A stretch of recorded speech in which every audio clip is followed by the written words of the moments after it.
Hi, this is Lakshmi Sir from PySpiders Rajajinagar. I'm working as a trainer here. So one of our students got placed in a company, so she is going to share her experience.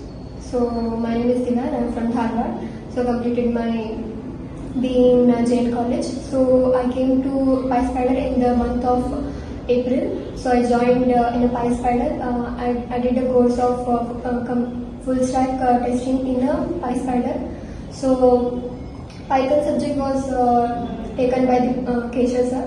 So it was good and they thought very nice. And Selenium subject was taken by the Lakshmi Sir itself. So it was also very good. It was the best experience, and manual testing was taken by the Gautham Sir and Pradeep Sir. So that was the best. And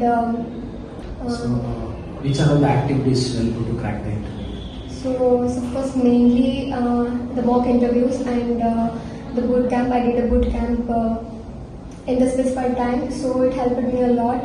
So by doing boot camp, it will help the presentation skills to crack the interview. So these all helped me to the crack interview process. So congratulations. Thank you, sir. Thank you.